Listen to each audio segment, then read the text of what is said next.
día, hermanos. Muchas gracias por vuestras oraciones. En realidad, todos los que estamos aquí, sin excepción, estamos atravesando o hemos atravesado, y si no, no os preocupéis que vais a atravesar momentos de crisis, momentos de dificultad. Fíjate cómo hemos empezado el culto, ¿verdad? Justo antes de venir aquí, pues me pasé por urgencia, la vi ahí en la camilla con todos los aparatos puestos y claro, no sabes muy bien lo que tiene y obviamente pues te preocupa, ¿no? ¿Y qué crees que el enemigo estaba haciendo? Pues jugando sus cartas, ¿no? Dos del miembro del grupo de alabanza que tienen que ir corriendo, yo con la cabeza en otro sitio, lógicamente. El enemigo siempre intenta de jugar sus cartas, pero fíjate cómo es el Señor que, por ejemplo, en todo este desbarajuste que es verdad que te descoloca, hay dos oraciones que a mí me han quebrantado, ¿no? Y la oración de Julia y la de María. ¿Dónde iremos si solo tú tienes palabra de vida y que no se nos quede nada por entregarte? Pues para que vea cómo es el Señor. El enemigo intenta de ponerlo todo en desbarajuste, pero el Señor es el que pone el equilibrio y el centro. Y si no has pasado por momentos de crisis, probablemente lo estés pasando y sin duda lo pasarás. Cuando momentos esos en los que la vida no avisa, o en los que todo se tambalea, o lo que era estable deja de ser estable. En esos momentos hay una pregunta clave que nos tenemos que hacer. Una pregunta importante, que a veces es más importante que incluso el problema por el que estemos atravesando. Y esa pregunta clave es: ¿cómo te acercas tú cuando todo se rompe? ¿Cómo te acercas tú al Señor, a Dios, cuando todo se rompe? Porque no todos nos acercamos a Dios de la misma manera. Y a mí hoy me gustaría traer tres hombres que pasaron por tres crisis tremendas, terribles en sus vidas y se acercaron a Dios de tres formas diferentes. Porque me gustaría traerla porque no todas las formas de acercarse a Dios son igual de efectivas. Hay unas que son más efectivas que otras. La primera historia es la del rey Ezequías. Un rey que hizo todo delante de Dios, todo a los ojos de Dios lo hizo todo bien, restauró el pueblo, el Señor se agradó con toda la gestión que hizo él de su reinado, pero le llegó su hora. Le llegó su hora, como a todos nos va a llegar nuestra hora, de partir de este mundo. Y me gustaría que, no sé si lo podéis, bueno, si no, no pasa nada. En Segunda de Reyes viene esta historia en el capítulo 20, versículos del 1 al 6. Segunda de Reyes 20, del 1 al 6. Y este rey, cuando entendemos cómo se puso a orar, yo creo que ya no oramos igual. Porque fijaos lo que le pasó. Este rey era un rey fuerte, un rey respetado, un rey acostumbrado a tomar decisiones, y le llega una terrible noticia. Una terrible noticia que lo desarma por completo. Y le dicen en Segunda de Reyes 21, le dice, llega el profeta Isaías y le dice: ordena tu casa porque morirás y no vivirás. No era un castigo, era simplemente que en la ley de la vida pues le había llegado su hora. Y realmente este mensaje que el Señor se dignó en dárselo, normalmente a nosotros no se nos comunica la hora y el día de nuestra muerte, pero a través del profeta Isaías sí se le hizo. Esto no era una posibilidad, esto era un diagnóstico final. No había tratamiento, no había negociación, se le acabó el tiempo. Es como en los videojuegos cuando pierdes la partida y sale game over, ¿sabes? Se acabó. ya no hay más tiempo. Y en el versículo 2 hay algo que algunas veces se nos pasa por alto. Y dice que el rey Ezequías volvió su rostro a la pared y oró. Volvió su rostro a la pared. Él no reunió a su ejército, a sus consejeros, no hizo apariencia de fortaleza. No. Él ora, se gira y llora. Dice el versículo 3 que Ezequías lloró con gran lloro. Y hizo una oración, pues, una oración que no es muy elocuente. Te ruego, Señor, acuérdate de mí. Acuérdate de lo que yo hice delante de ti. ¿Y qué creéis que hizo el Señor cuando el rey oró así? Dice el versículo 5 que antes de que el profeta hubiera salido del palacio, iba por el patio y ya le dice, espérate, porque yo he escuchado la oración del rey. Y dice, yo he oído tu oración y he visto tus lágrimas. Y aquí que yo te sano. Y le dio 15 años más. Se ve en el siguiente versículo. Y aquí hay algo muy profundo, porque no fue la posición de Ezequías de un gran rey lo que movió a Dios a sanarlo. Fue la vulnerabilidad que mostró este hombre. Porque hay oraciones que suenan bien, pero no salen del alma. Pero esta oración sí llegó directamente al trono de Dios. Y hay otras oraciones que sí, que a lo mejor están muy bien estructuradas, pero eso, que no llegan al cielo. Ezequías no oró aquí como un rey, oró como un hombre que sin filtro, sin apariencia, sin fuerza. Y eso es lo que lo cambia todo realmente. Orar de esa forma a Dios lo cambia todo, porque muchas veces queremos orar bonito, pero no real. No es que sea falso, pero es que no sale lo que tiene que salir del corazón. Decir palabras correctas, pero esconder realmente lo que te duele en el corazón. No sé si me estoy explicando.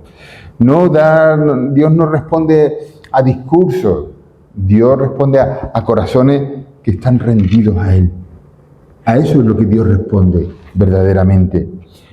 Y la frase no da lugar a equívoco. Él dice, el versículo 5, he visto tus lágrimas.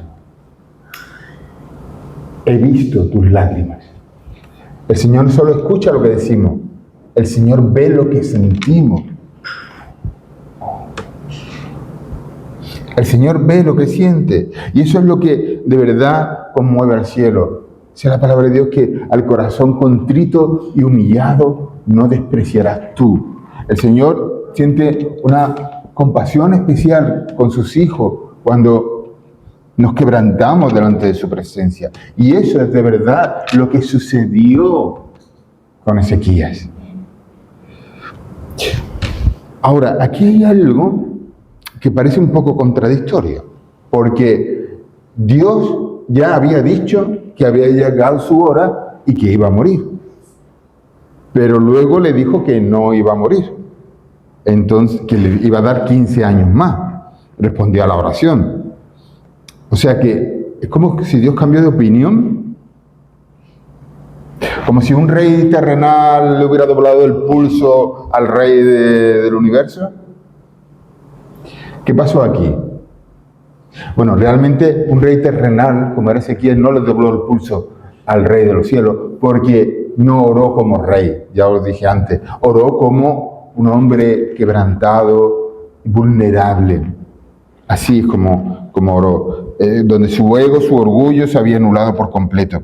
Y en segundo lugar, Dios responde a la oración, no porque Dios cambiase de opinión, como hacemos los hombres, que cambiamos de opinión, sino porque la oración forma parte del proceso que nosotros tenemos con Dios y que Él ya conoce de antemano.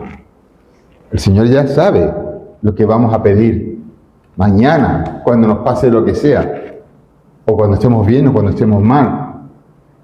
El Señor ya sabe cómo vamos a responder. Entonces, Dios ya sabía lo que iba a pasar, pero aún así quiso que Ezequías orase. No sé si me estáis siguiendo. El Señor ya sabía que iba a pasar, pero quiso usar la oración de Ezequías, porque hay cosas que Dios ha decidido hacer, pero a través de la oración, no sin ella. Dios ya ha decidido qué hacer con tu vida y meter a tu oración presente y futura en la ecuación. Pero esa oración va a formar parte de la decisión de Dios. A futuro, Él conoce presente, pasado y futuro. No es que Él no hubiera cambiado de opinión. Esto responde muchas veces a los escépticos que dicen, bueno, ¿para qué orar si ya Dios ha decidido su voluntad? Pero es que a Dios le gusta hacer su voluntad usando nuestra oración, usando nuestra fe. Y eso es lo que marca la diferencia. Fijaos si tiene importancia nuestra rutina, nuestro tiempo de oración con Dios. Eso Dios lo mete dentro del plan que tiene preparado para nuestra vida. Por eso es tan importante orar, porque Dios ya sabía que vamos a orar la semana que viene. Y eso lo mete en la ecuación para que finalmente se cumpla su voluntad. No porque orar sea un requisito que si no lo hacemos Dios nos va a penalizar o Dios nos va a castigar si no oramos. No es así. No es porque sea un requisito orar, es porque es una conexión que tenemos con nuestro Padre. Por eso, porque cuando oramos existe una conexión que lo cambia todo, hermano. No se trata de repetir oraciones por rutina, se trata de abrir el corazón. Así de claro.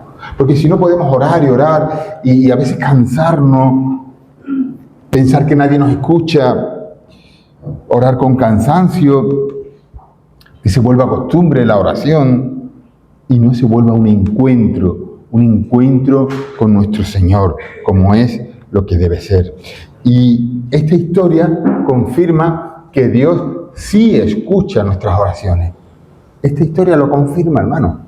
Dios sí escucha tus oraciones, especialmente las oraciones cuando están quebrantadas delante de Él. El problema no es si Dios nos escucha, que a veces pensamos que como que oramos al aire y como que Dios ignorase nuestras oraciones. El problema no es si Dios nos escucha, es desde dónde nosotros estamos orando para que esa conexión se produzca. Y no es por falta de voluntad de Dios, a veces por nuestra propia torpeza. Porque hay oraciones llenas de palabras, pero están vacías de verdad. Son rutinarias o son, yo qué sé. Y hay silencios con lágrimas. Hay silencios con lágrimas que valen más que 1000 palabras que digamos. Hay gente que piensa que no sabe orar bien porque solloza mucho, yo qué sé, porque se calla y a veces no sabe qué decir, porque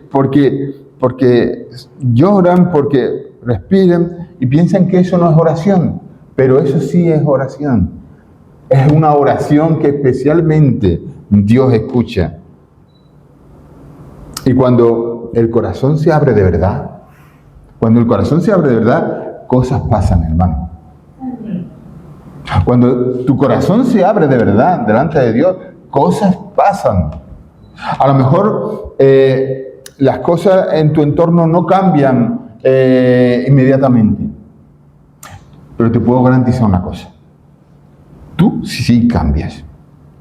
Tu forma de ver las cosas cambia. Tu forma de ver la perspectiva cambia.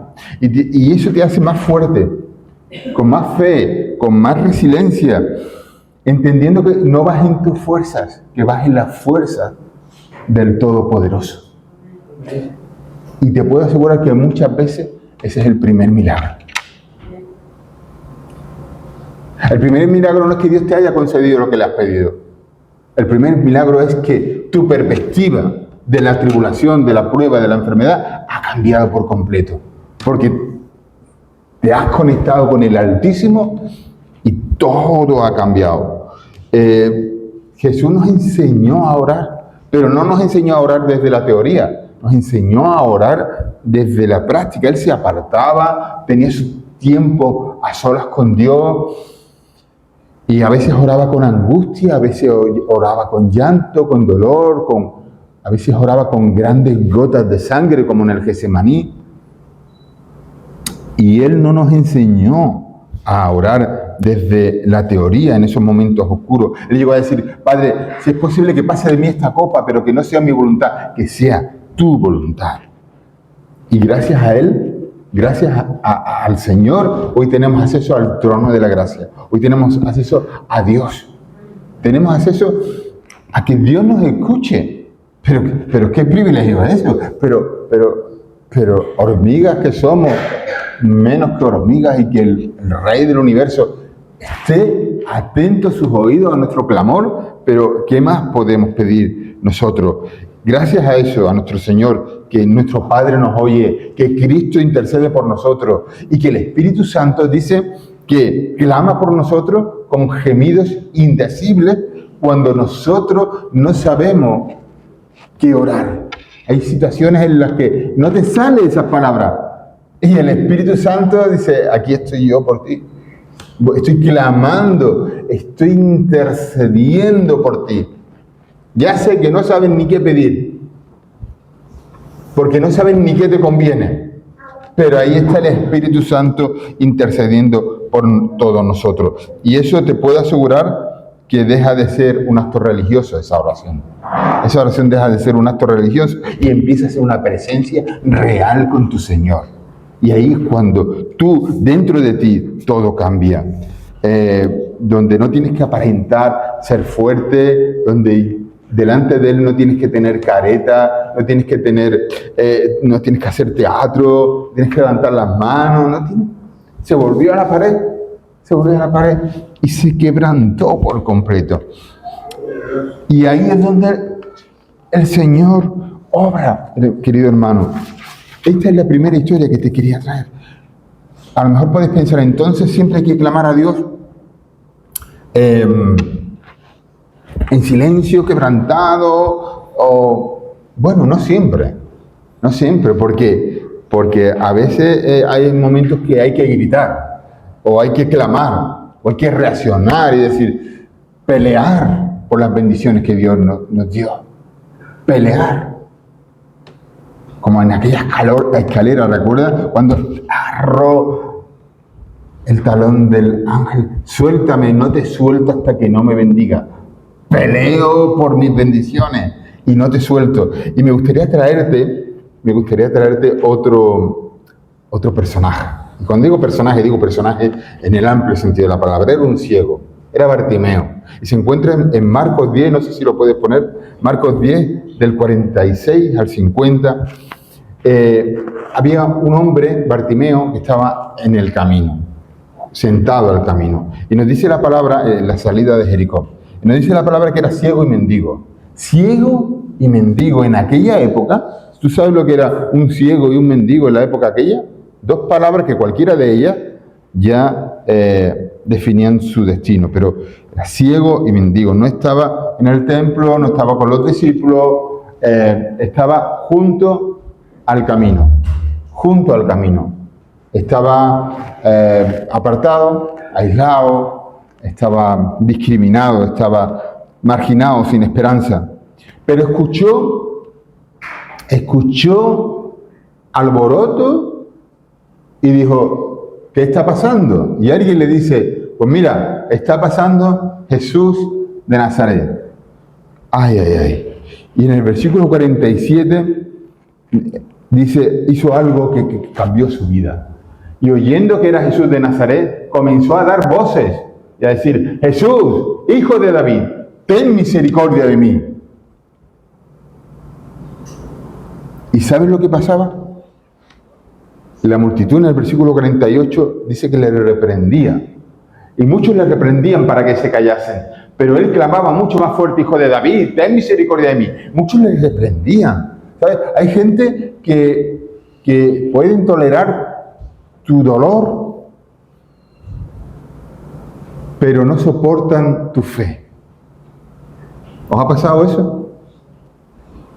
Hay gente que si te ven tumbado en el camino, lo pueden tolerar, pero como tú reivindiques tu fe, como tú te aferres a tu Señor, como si le dieras rabia, como si no quisieran tolerarlo. Mandó a callar. No, el anterior era, cállate. Pero ¿sabes qué hacía? Que mientras más le decía que se callaran, más gritaba él, Jesús, hijo de David, ten misericordia de mí. Y lo del título de hijo de David es tremendo, dice muchas cosas, pero no me voy a parar ahí. Pero mientras más le decía que se callara, más gritaba. No gritaba muy elegante, porque ahí no era correcto, no era diplomáticamente correcto, me daba igual. Hijo de David, ten misericordia de mí. Y me da igual que no me pienso callar. ¿Sabes por qué? Porque está pasando Jesús.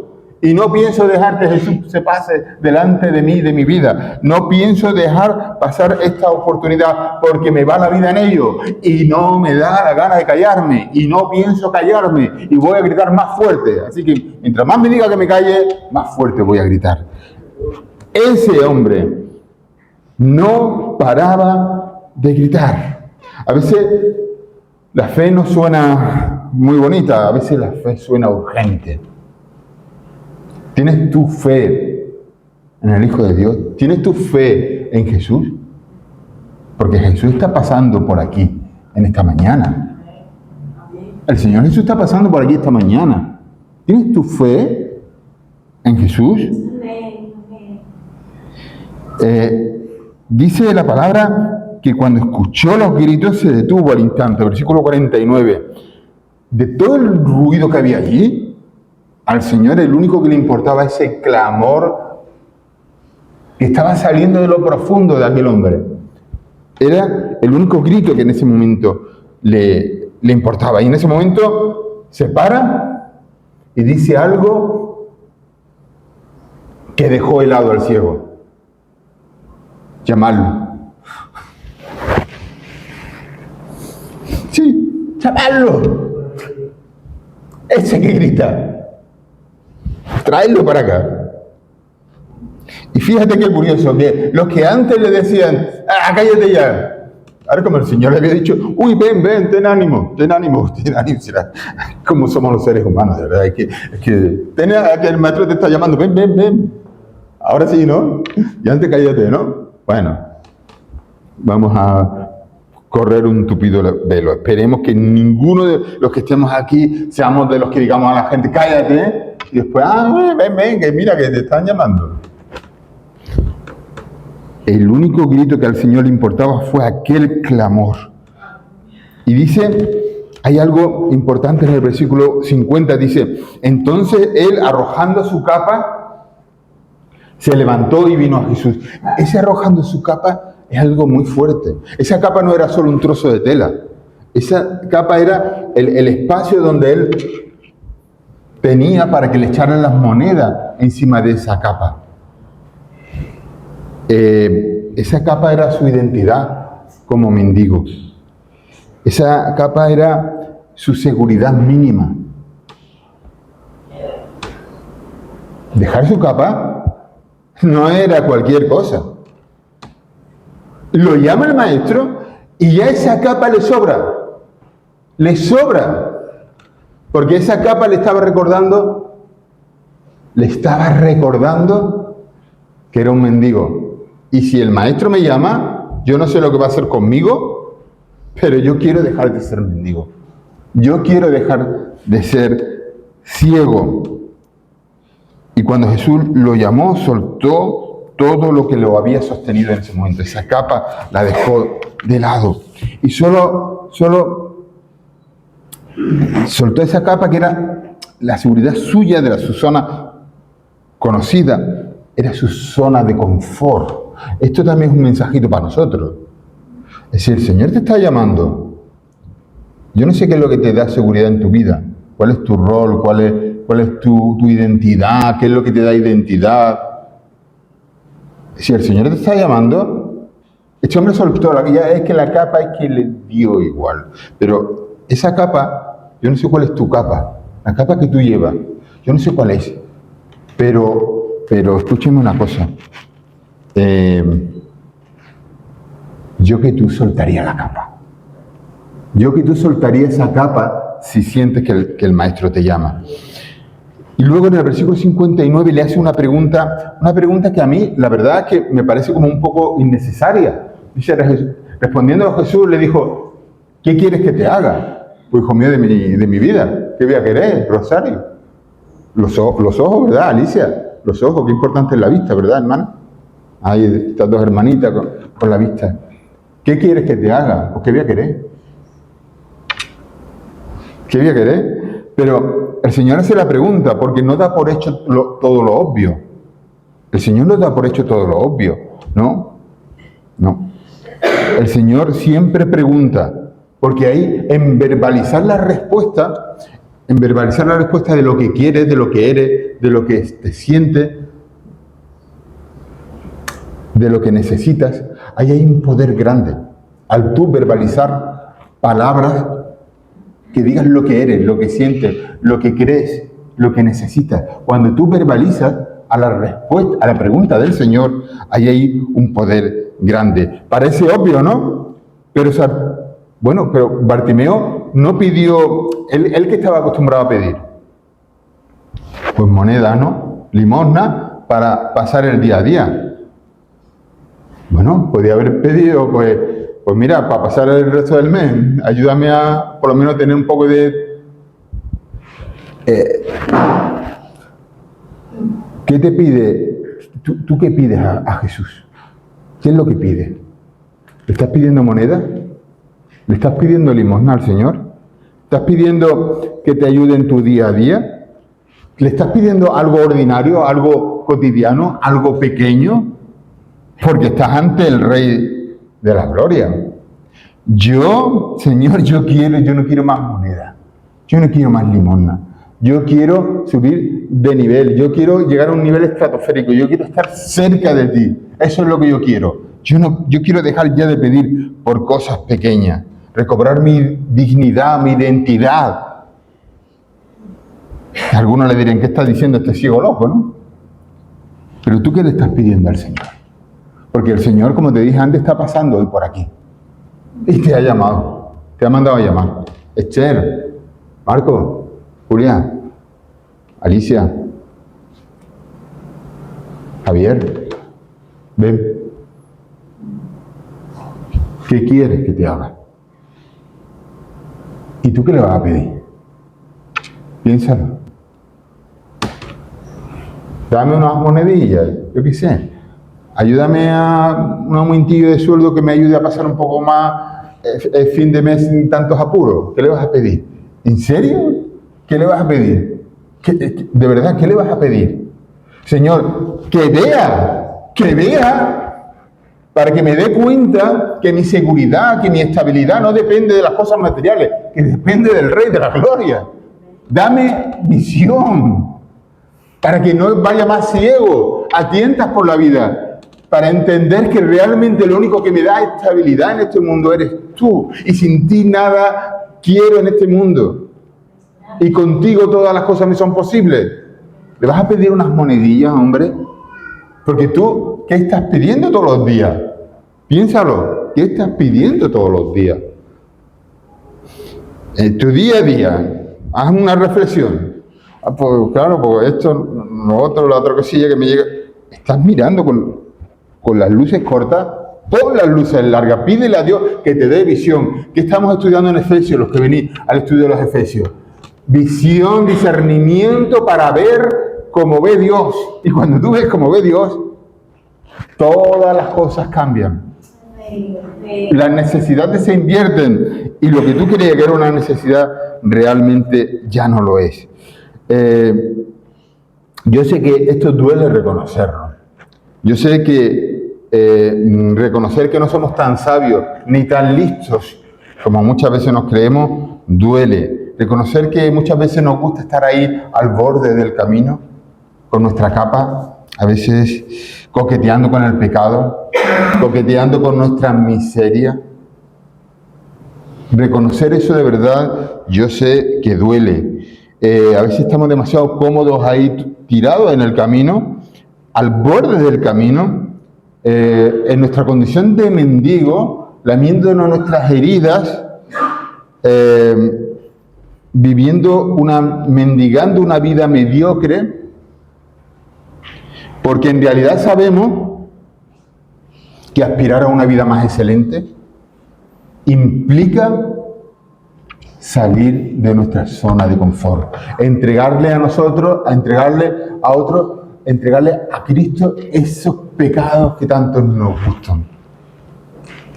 Yo sé que duele reconocer que nos gusta demasiado determinado pecado, limpiarnos de ese barro, de ese polvo del camino, porque eso nos obliga a salir de nuestra zona de confort.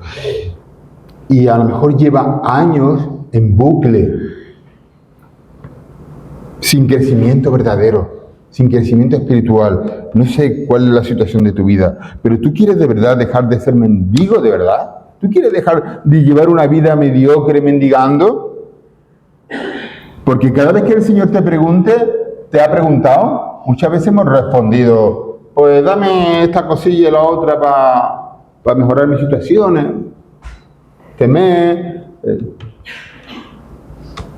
Pero tú le has pedido al Señor que vea. Tú le has pedido al Señor ver, de verdad. Hay personas, hermanos, de verdad, que están acostumbradas a vivir al borde de sus sueños, al borde de sus propósitos en la vida. Y van ahí renqueantes y siempre van ahí a medio gas y siempre van ahí y incluso se sienten bien cuando se les auxilia. Y cuando llega ese hermano que le echa una mano. Y está bien echarnos una mano, porque hoy caes tú, mañana caigo yo, ¿verdad, mi querido Ricardo? ¿Qué nos vamos a decir cuando estamos uno y cuando está el otro? Estamos los unos con los otros para ayudarnos, hermano. Y está bien hacerlo, pero que estés postrado el tiempo mínimo imprescindible hasta que el Señor a través de un hermano o Él mismo directamente te levante y te saque de ahí. No quieres estar en esa zona postrado más tiempo del estrictamente necesario. Hay hermanos que te llaman y te dicen, me encuentro muy mal y para eso estamos, hermanos, de verdad que para eso estamos. Pero te piden un consejo espiritual y ¿saben lo que pasa? Luego hacen lo que le da la gana. Y vuelven otra vez al mismo barro, a la misma situación, a la misma... ¿Tú quieres salir o no quieres salir? ¿Quieres dejar de ser mendigo o no quieres dejar de ser mendigo? ¿Quieres dejar allí ya tu capa y olvidarte de ella? ¿Quieres ver? Porque el Señor le dijo... Tu fe te ha salvado. Versículo 52. En vez de te doy la vista, antes de darle la vista dijo, tu fe te ha salvado. ¿Por qué? Porque cuando le dio la vista, ya no se quedó más en el camino. Ya postrado, ya se quedó en el camino siguiendo a Jesús. Y eso es realmente el cambio. Cristo no quiere darte un cambio de un toquecito. No. Quiere cambiarte de condición, quiere cambiar tu posición, quiere que dejes de ser mendigo y empieces a ser discípulo y le sigas y vayas con él todos los días por el camino. Eso es lo que el Señor quiere. Y Bartimeo nos enseña que debemos de ser personas que no conformistas. Debemos de ser personas que griten, que clamen a Dios, que le arranquen bendiciones, porque el Señor se va a parar. El Señor está esperando que tú clames. No, que el Señor sabe lo que me pasa. No, el Señor quiere que tú le clames. Clámale, porque si no le clama, Él ya supo que no clamaría. Y eso determinará tu futuro. No que Dios ya lo haya predestinado, que Él sabe si tú vas a clamar o no, que clame, que te espabile, que te levante, que diga, que peleo, que yo quiero la bendición del Señor, que la quiero para mí, y como la quiero para mí, la peleo, la grito, la clamo, y ese clamor le agrada al Señor, porque se para, y después, cuidado lo que le responde, porque te va a preguntar qué quieres que te haga. La respuesta buena ya sabes cuál es. La mala, por favor, olvídala. Mira con las luces largas. Y el tercer escenario, el tercer hombre. Aquí no hay lágrimas, no hay grito, no hay falta de fe. Es un problema de orgullo. Y te estoy hablando de un general, de un ejército, de Naamán. Se encuentra en Segunda de Reyes, en el capítulo 5. Y este hombre estuvo a punto de perder el milagro que Dios. Este hombre tenía lepra. Y estuvo a punto de perder el milagro por una cosa que muchas veces hacemos todos nosotros.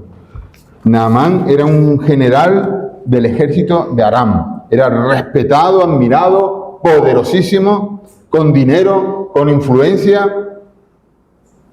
Un rey valiente.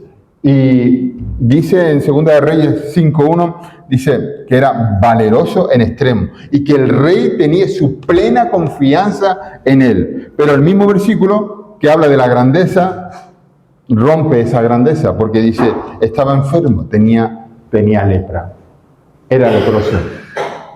Este hombre era valeroso en extremo, pero leproso. Entonces, este hombre lo tenía todo, pero en realidad no tenía nada. Porque hay batallas que ni los grandes generales de este mundo pueden ganar, ni el dinero puede comprar. ¿Es verdad o no? Lo tenía todo y no tenía nada. Pero fíjate, su rayo de esperanza, ¿sabe por dónde viene? Esto es tremendo. Por una muchachita, una sierva, una esclava, que había sido prendida de Israel, y había sido llevada esclava y servía a Naamán. Y le dice a su mujer, mira, si tu marido fuera a un profeta de Israel, él lo sanaría. Y Dios usa la voz de una muchacha extranjera a la que nadie escuchaba. Esto no fue por boca de un sacerdote importante, no fue de un profeta eminente, fue de una muchachita a la que nadie hubiera escuchado en la vida. Así que la próxima vez que tú digas, es que yo no sé, es que yo sé muy poca cosa, es que yo no sé, no tengo, no, yo es que no. La próxima vez que te escuche algo así, te iba a decir, te voy a dar con el peso de la palabra. No, sabes que es broma. Hermano, una muchachita a la que nadie hubiera escuchado en la vida, fue la que Dios usó para que el milagro de este hombre se ejecutara.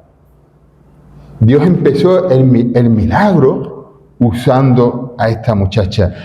Él va al rey, oye, mira lo que me ha dicho esta chica. El rey le prepara cartas, le prepara riqueza, 10 talentos de plata, 6.000 piezas de oro, 10 vestidos tremendos, cartas, riqueza, caballo, iba con escolta. Y va a Naamán, se presenta al rey y le dice, mira todo lo que traigo, pensando que su influencia, su poder, iba a solucionar su problema. Y no sabía que su problema era otro, en verdad. Su problema realmente no era el de la lepra.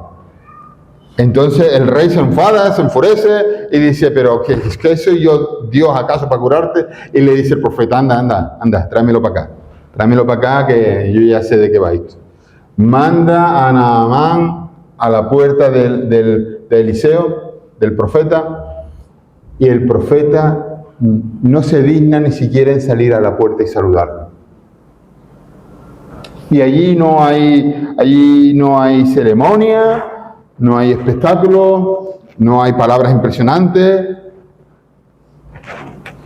Le dice, mira, ve a Jordán y lávate allí. ¿Cómo? Pero pues él esperaba algo digno de su porte, de su rango. Él esperaba eso. Y sin embargo, el profeta no se digna en salir. Y le dice, Manda al sirviente y le dice, oye, que te metas 7 veces en el río. Y el hombre pilla un rebote, pero un cabreo impresionante. Hemos venido hasta aquí y este hombre, profeta, ni siquiera sale para decirme o para hacerme, yo qué sé, que invoque algo, que invoque a su Dios, que haga algo de aquí, que toque el suelo, que haga... y ni siquiera es que ha salido ni a saludarme. Qué falta de respeto. Ese hombre sabe quién soy yo. Yo soy el general del ejército, la mano derecha del rey. Pero hombre, ande y vámonos, vaya pérdida de tiempo, de dinero y de todo. ¿Y sabes qué pasa? Al final siempre los siervos poniendo el sentido común. Y le dice, Señor, pero mira, si te hubiera pedido algo difícil, no lo hubiera hecho. Si te hubiera pedido algo difícil, no lo hubiera hecho. Esto es tan sencillo, sí. 7 zambullidas en el río, algo al alcance de la mano. Es que a veces nos cuesta menos lo difícil que hacerlo fácil. ¿Y qué es lo fácil? No sé, perdonar, pedir perdón, obedecer, humillarnos. ¿Qué es difícil eso?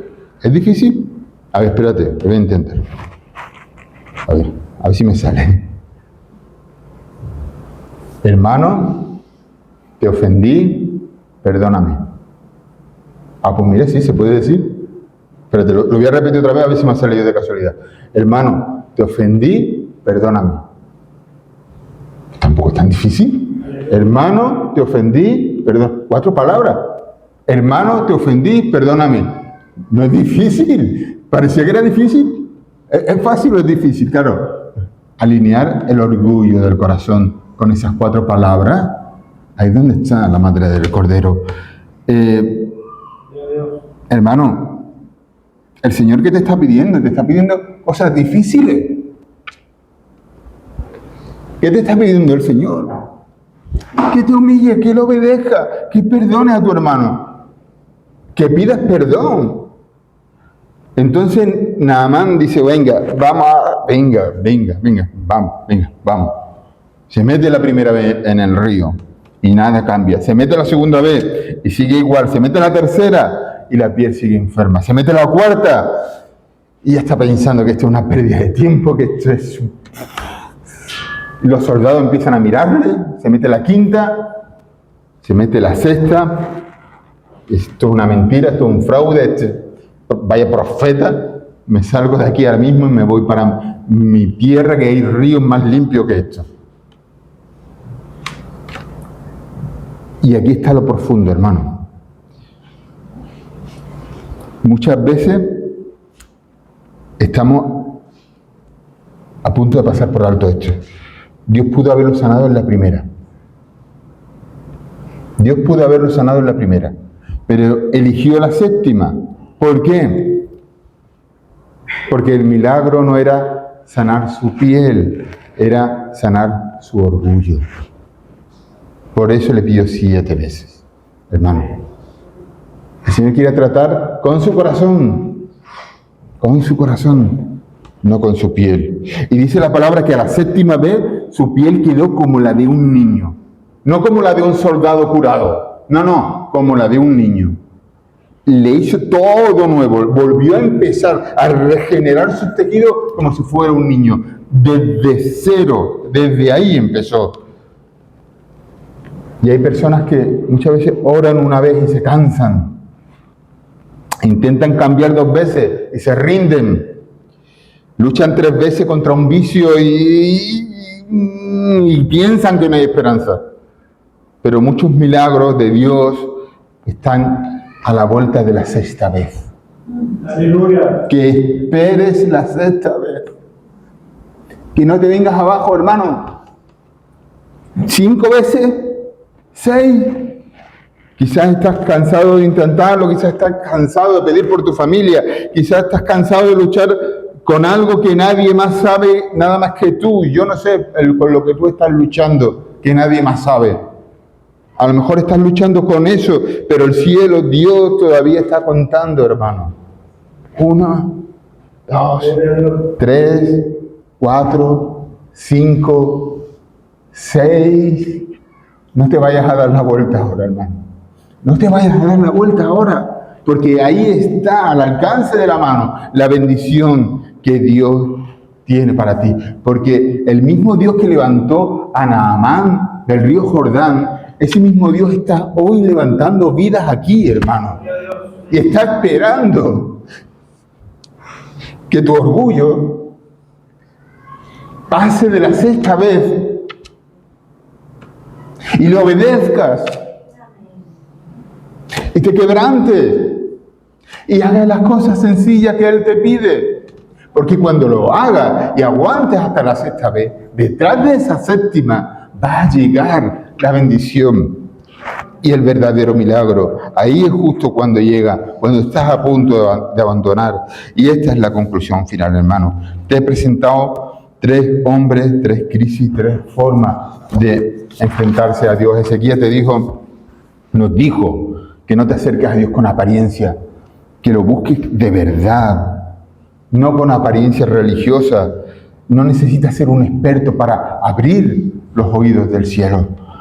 Bartimeo nos dijo que no te acerques en silencio cuando debes de clamar, que no seas conformista con tu vida, que clame, que arranque las bendiciones del cielo. Dice Jeremías, clama a mí, yo te responderé cosas grandes y ocultas que tú ni siquiera conoces. Un poquito de más pasión, hermano, un poquito más sangre en las venas, que la bendición la tienes ahí para ti, solo tienes que arrebatarla. Y Naamán nos enseñó que no te acerques a Dios con orgullo, No te pienses acercar a Dios con orgullo, sino con obediencia. Si te acercas a Dios con orgullo, no vas a recibir ni hecho. Ya lo sabes, ¿no? Pues, más claro el agua. Hay una frase malsonante que dice, métete a tu orgullo por donde te quepa. Yo te propongo algo mejor. Trae tu orgullo a los pies de Jesús y quémalo en su altar con adoración sincera. Y vas a ver que no es difícil aguantar 6 ni 7 veces. Porque cuando tu corazón se alinea en el Espíritu con Dios, las cosas dejan de ser difíciles en el Espíritu y empiezan a ser sencillas y las cosas empiezan a fluir y tu vida realmente empieza a fluir. Así que hazlo no por ti, hazlo por el Señor, porque Él se lo merece. Y así empezaremos a desbloquearnos a nosotros mismos, hermanos. Y termino con un versículo que en realidad lo resume todo. Segunda de Crónicas 7:14 dice, si mi pueblo se humillare y orasen y buscasen mi rostro y se convirtiesen de sus malos caminos, entonces yo oiré desde los cielos y perdonaré sus pecados y sanaré su tierra. Que el Señor os bendiga, hermano.